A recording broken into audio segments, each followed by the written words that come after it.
What's going on, YouTube? R to the double E dash to the Z-O-N coming at you once again. Doing a quick video. Actually, might not be quick. It might be the entire 15 minutes. I don't know. We'll see. But it's basically on the topic of what I've been seeing going on, what I've been hearing going on as far as Nintendo's concerned.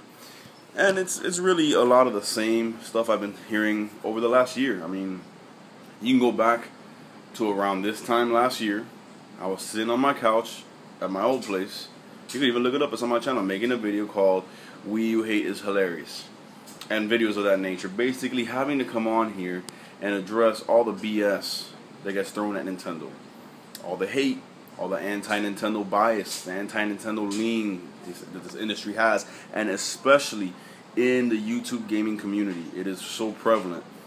Anti-Nintendo, Nintendo sucks, Nintendo's doomed, Nintendo should go third party, the Wii U is failing, blah blah blah blah, blah blah blah blah blah blah blah blah blah. What's the point of this video? Well, basically the point of this video is to address it, yet again, but also to come at y'all with a new train of thought that you guys might not have even thought about. And it's a warning in some respects. Now, the Wii U, it's not selling well. This is evident, okay? The PlayStation 4 is selling tremendously well. The Xbox One is also selling pretty good. Now, neither one of those two consoles, as far as I know, up to this point, have surpassed the Wii U install base of about 6 million. But they're well on their way. The Wii U is not selling well. This is obvious. This is non-negotiable. It is a fact of life. It's not doing well. Does that mean that the console is a piece of crap? Does that mean the console's not worth the money? Does that mean the console is a garbage console that should have never been made? By no stretch of the imagination. I can tell you right now, as someone who, as I've shown you in my videos, owns a Nintendo Wii U and owns about 18 games for the console, that the console is a one-of-a-kind next-gen system that plays with a great combination of graphical power, a great library, a cheap price, a free online, and an innovative new controller that changes the way gameplay is had. The system is amazing. I enjoy it, and I'm just being honest. I'm not being a Nintendo fanboy, even though I am a Nintendo fanboy. I'm being honest and letting you know the system is actually an amazing console. And I played the PlayStation 4. Xbox One, I haven't got my hands on because I really don't care for it. It really doesn't appeal to me whatsoever. But I have played the PlayStation 4 quite a few times now. And it's a good console, and I'm definitely going to get one in the future when it's worth getting, because right now it's not. But the best out of the ones that I've played, and from what I've seen from Xbox, the best system is the Wii U. It has the best controller, it has the best library of games, it has the most innovation. These are things that I have said time and time again, and the majority of gamers who are not, closed-minded and not believing all the media hype have also said to you. Give me just one second, please. However, I also made a video last year called Screw the Third Party, and I've referred to that video countless times over the last year because the more and more I see happening with the third party situation on Wii U, the more and more I feel like I must have been, divinely inspired to make that video, because everything that I've said in that video is coming to pass. Nintendo has been basically set up for failure, sabotaged, if you will, by the third party. Why would the third party do this? Simple. Because they don't want a powerful, successful Nintendo such as they had last generation. Okay? Third party games, for the most part, I'm not one of those people who's going to come out here and tell you the third party is crap. No, third party has some very good games. But they don't match the quality and just the overall scale of Nintendo first-party games. That much is non-negotiable.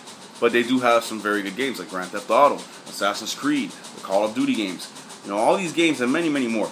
Bayonetta, things like that. They are all third-party games. And they are all very good games. And games that you want to have on your system. And that you want to do well on your system. That's the other part.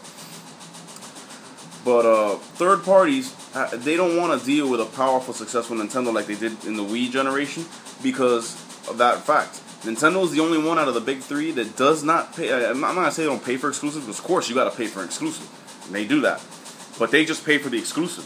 They're not going to pay you anything more than it's worth. They're not going to pay you extra money so that you can market it. No, they've already paid for the rights to have the game on their system. Now it's you, the developer, who's been paid by Nintendo to finance the game. Not finance the game, to finance the marketing. But third parties gotten comfortable with Sony and Microsoft the way that they basically pay them boatloads of money and market the game and do everything for them. Nintendo's not going to do that. So, if Nintendo were to be anywhere near the success with the Wii U that they were with the Wii, that would be a very dangerous place for third parties because, number one, their games, as good as some of them are, cannot match the overall quality and library of Nintendo first party. That's number one. Number two, their position of being able to leverage for more money would be out the window because Nintendo's never played that, and now that Nintendo's the number one selling console and the dominant force in the industry again, you basically have to do things the right way if you're a third party. You know, Nintendo will pay you a certain amount of money for your game to be on the system, then you're going to have to market the game, and you're not getting a penny more than what you deserve. And the game better be quality.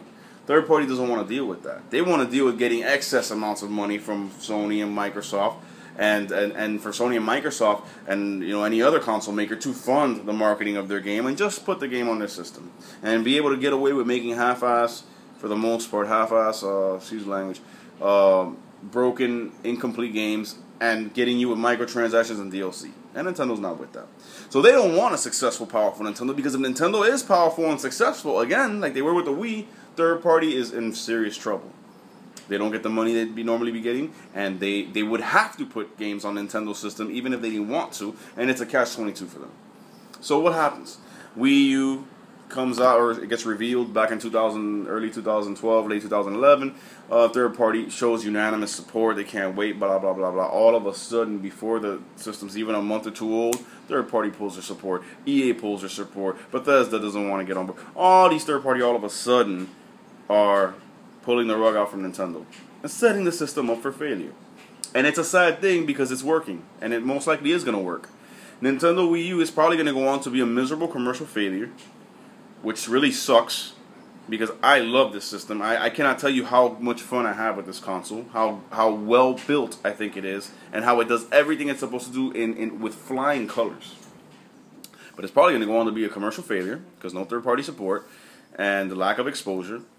And Nintendo did drop the ball in a couple ways with marketing and things of that nature, but it's largely a third-party situation. It's largely the third party shooting Nintendo in the back when Nintendo wasn't looking.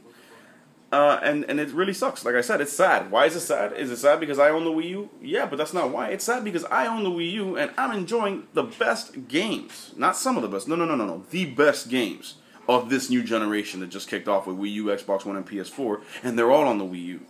Okay? While people are stuck with Killzone Shadowfall and Knack and Forza 5 and Killer Instinct, half-done game, I'm playing Super Mario 3D World. I'm playing Monster Hunter 3 Ultimate, Zombie U, The Wonderful 101, Pikmin 3, Mario Kart 8, Smash Brothers. I have this amazing library of games currently and coming out in the future. I mean, we're 4 days away from Donkey Kong Country Tropical Freeze, for crying out loud. And the majority of the gaming world is not experiencing that awesomeness because they're being swayed by the hype of media and third party. That's why it's sad. Now then, let me get on to the point of this video, the warning. See, what would happen if Nintendo, I don't want to say, if Nintendo dropped out of the console business, or if Nintendo basically did things just like the other three consoles. You would have a severe lack of innovation as far as console design, not game design, because Nintendo's always going to innovate in their games. That's what makes them Nintendo. But they've always been known to innovate from console to console, tremendous innovations, and differentiate the playing field every single generation. That would be gone. Because what you would, if the Wii U is a miserable commercial failure by the end of its life cycle, which looks like it could be in the next 2 years, as bad as things are going, what that is going to make Nintendo do, you guys are not going to like.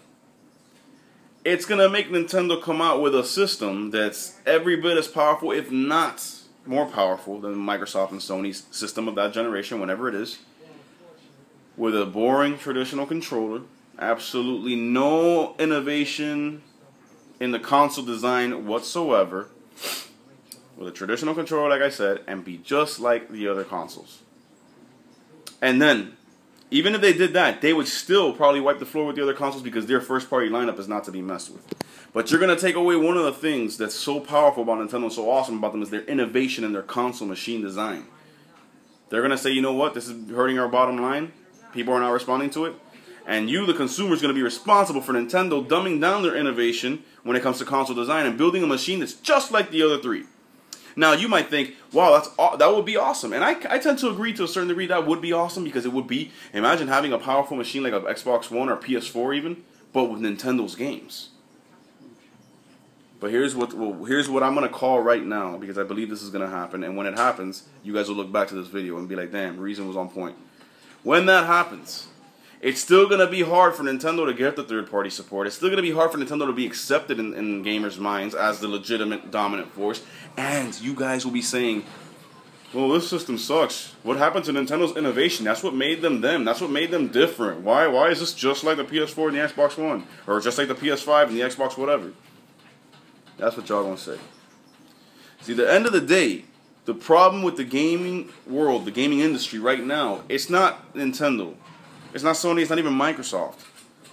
It's the consumer. You're used to, and you've been fed the lie that you have to accept mediocrity, that you have to accept the exact same status quo from every single company, that everybody should be up to this quote-unquote standard, and that everything should be the same. Nah, screw innovation. What? The tablet controller, the gamepad? No. Just give us the same traditional controller we've had for 20 years. Nintendo going to end up saying, you know what? We tried. We tried to do it our way. We tried to be innovative and show the gaming world that there's experiences still to be had. There's ways to interact with a game that they can't even imagine that we have in the vault ready to go for them. But they're not reacting. So you know what? We're going to have to scrap all this wonderful innovation. And we're going to have to make a system just like our competitors. The only difference is our name will be on it. And it'll have our first party lineup, which is the reason it will be the better system. But, you know, like I said, the consumer is going to be responsible for that. Is that going to be horrible? Is it going to be great? I don't know, man. I tend to go back and forth. I love Nintendo's innovation. That's why I prefer them over any other company. But I'm not going to lie if I sat here and told you that I wouldn't like to see a Nintendo box or a Nintendo machine that's just as powerful, if not more powerful technologically, just to shut up all the spec heads and tech whores. Strong as or stronger than the competitors, but with Nintendo's first party lineup. And then just to piss off people that will flip-flop back to that argument, like I said, and say, oh, but where's their innovation? They lost their innovation. This is not the same Nintendo. Just to piss them off, scrap any innovative new controller you have. Give me a traditional standard controller like the other two. That might actually be the route to go for Nintendo. You know what I'm saying? But it's a sad, sad day when I have to sit here and say that, damn, as great as the Wii U is, as great as all of Nintendo's products are for the most part, how innovative, how fresh, how new they are, we as a whole, we prefer the same status quo. We prefer non-innovation. We just prefer power. Give us the same traditional controller, more power, put Nintendo's games on it, and call it a day. That's kind of sad to me. Like I said, the system itself might be a beast, and it might be like, wow, this is what Nintendo should have done a long time ago. But it's just sad that we become like that. Instead of enjoying innovation and enjoying freshness and uniqueness that makes Nintendo who they are, no, instead we gotta, you know, we want to accept mediocrity. We want to accept this standard and never change from it. You know, I have a real problem with that. But it is what it is, man. That's the way that the gaming community is going. Like I said, remember this video and refer back to it when this happens. You as the consumer are going to be responsible for the Wii U failing, along with the third party. And you're going to force Nintendo to come out with an ultra beast machine, power-wise, with a boring standard controller, no real innovations whatsoever, that does everything the other consoles do, same exact way, that has Nintendo's name and games on it. And when that happens, you're going to be complaining about how they lost their innovation. That's not Nintendo. That's not the Nintendo we remember. There's no newness to the system. It's just like PlayStation and Xbox. Anyways, man, God bless y'all. Stay gaming. Hope you enjoyed this video. Please leave your comments. Let me know your insight on this. Let's have a discussion if you wish. God bless y'all. Stay gaming. Peace.